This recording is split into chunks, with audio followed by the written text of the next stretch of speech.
The jersey's back on, so you know what that means.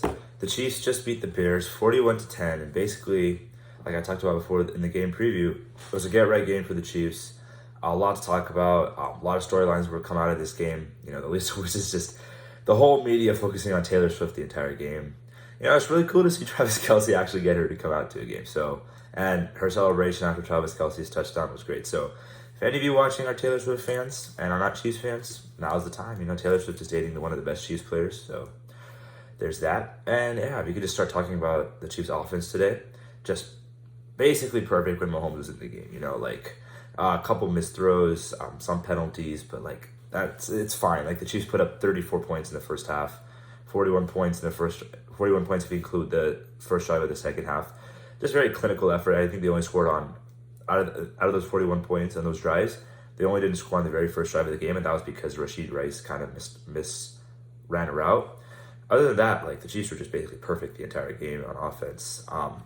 Mahomes had 3 touchdowns.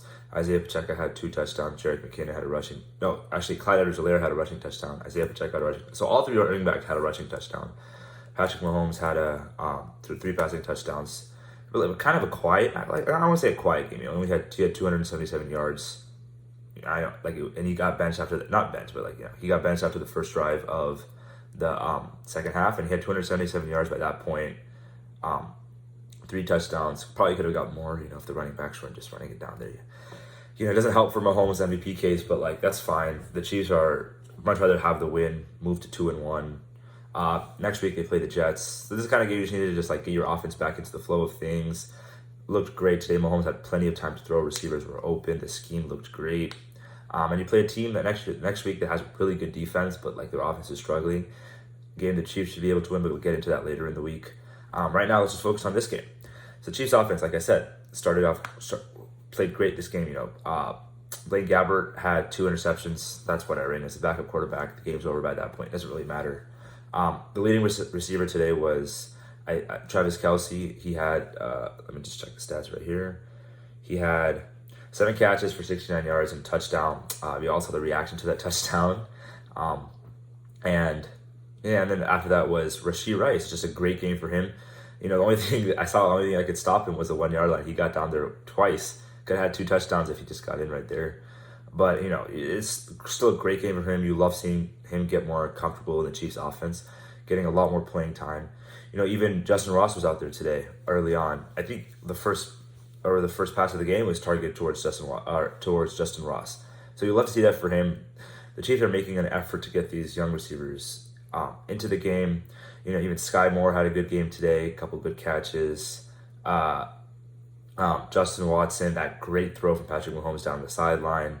MVS, could have had another 50 yards if that stupid Jawan Taylor penalty got called. We'll talk about that in a second. But overall, the receivers today played pretty great after the first 2 games where they're kind of not their best.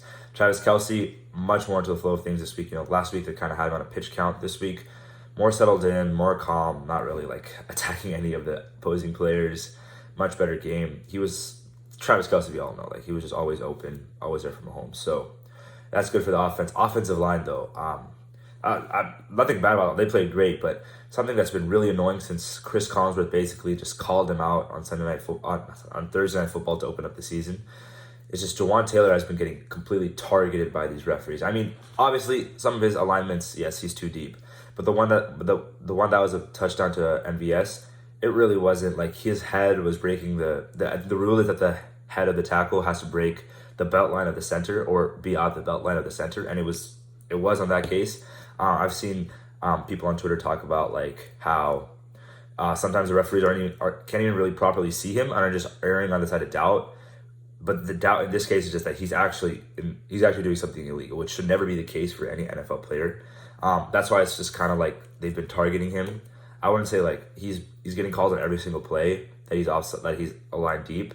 But when they're not really fully sure if he's aligned properly or not, they just seem to call it on him, which is just it just can't be happening. He's one of the Chiefs' best pass protectors. He played great in pass protection in this game, great run blocking in this game.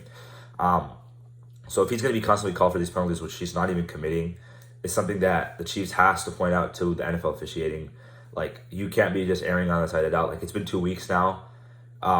I know the first week it was kind of lopsided, and these past 2 weeks have been extremely lopsided against him. It's kind of balanced out now. So they really need to stop calling these penalties on him as frequently as they are, because he's really not, like, he's fixed most of his technique and alignment. He shouldn't be getting called this much, but he is. So there were some injury scares. Donovan Smith went down for a little bit, but he was back in the game. He should be fine to go, good to go for next game. I didn't really see what the injury was, but like, hopefully he's good to go for the next game, and there's nothing really nagging there. But what sucks is Prince Tega Winogo after the backups came in. You know, he was running back after that just terrible interception by Blaine Gabbert, trying to make that tackle on Jack Sanborn, which is the Bears middle linebacker. Running back, he kind of hurt his quad. He was like quickly ruled out the rest of the game. He could be going on IR. You know, that's just something we might have to see. But Wanye Morris played good. Lucas Niang is still here, so not really too worried about tackle depth. Donovan Smith and Jawad Taylor, fingers crossed, have been pretty healthy so far, and it can stay, and hopefully it can stay that way. And yeah, but so the Chiefs offense played great, destroyed a horrible Bears defense. We should really be talking about how good the Chiefs defense played. I mean, to start off the game, like, they didn't even allow a single touchdown until like basically garbage time. They didn't allow a single point until basically garbage time. You know, had a forced fumble. Trent McDuffie with the second forced fumble of the season already. Mike Edwards with an interception that was batted up by Justin Reed. These are the kind of plays you want to see the Chiefs be making.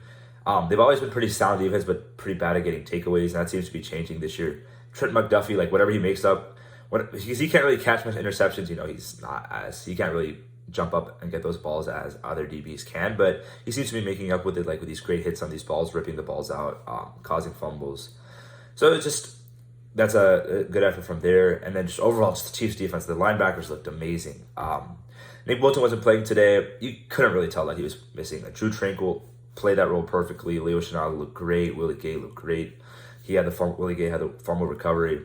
The linebackers looked like they were flying. The DBs looked like they were flying all over the place. Chris Jones got a sack. A lot of defensive players got tackles for losses. You know, overall, just like the Chiefs look quick this year. They look fast. You could say that that Bears offense hasn't really been great this year, but they do have the weapons to be pretty good. They were tested early. They were tested early on those deep balls to DJ Moore, to Chase Claypool. They held up great. You know, sometimes we question their ball skills because, like, they're not the best ball playing corners and safeties, but they got a lot better at it, getting their head turned around. You know, it used to be like every game the Chiefs would get some dumb PI call because they wouldn't get their head turned around, and that's really seemed to be coached out of them. These players are much better at playing the ball. Even if they aren't in the best position, they recover well through the hands, try to get the ball out. So overall, great there. And the defensive line, like I just talked about, Chris Jones had a sack. Great pressure. George Karlaftis looked perfect in closing the pocket and running down Justin Fields whenever he needed to. When this team, I don't think I've talked about this yet, but the Charles Omenihu is coming back in week 7, and like the Chiefs pass rush already looks amazing. So he's just going to add to that already great pass rush. Chiefs defense has given up, I think, only, let's think about it, 14 points in the first week, 9 points last week, and then 10 points this week. That's only 33 points, 11 points per game this whole season. Just amazing. You'd like to see the Chiefs defense. That's exactly what you want to see the Chiefs defense doing. And if the Chiefs offense can play like they did this week, they'll be good to go for the rest of the season. Talk about it in the game preview, but this is like another pretty easy game the Chiefs would win. It's on Sunday Night Football, but should be pretty comfortable this next week too.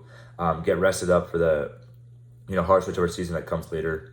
We're going to talk about the Broncos getting absolutely killed today by the Dolphins. Sounds great. Like, we hate the Broncos here, so that was good today. The Dolphins put up 70 points. Kind of scared to play them in Germany later this season, but we'll cross that bridge when we get there. Care more about the Broncos getting absolutely demolished. The Chargers somehow found a way to, the Vikings somehow found a way to out-Charger the Chargers. Lost that game. I don't even know how that happened. Those two teams, one of them needed to find a way to win, and one of them did. But the Chargers don't look like they'll be a good team this season. Overall, the Chiefs look great. If the Raiders lose today in Sunday Night Football, I think the Chiefs go to the first place in the division. Perfect. The Bengals tomorrow might be falling to 0-3 if Joe Burrow even plays. He's limited. Bills are 2-1. So just overall, the Chiefs are looking great overall in the AFC. Dolphins are a threat. We'll cross that bridge when we get there. But, season's shaping up pretty good. A couple of easy games coming up. So, like to get through this stretch healthy, winning games, and then I'll see you guys for the game preview for the Jets next week. Thank you.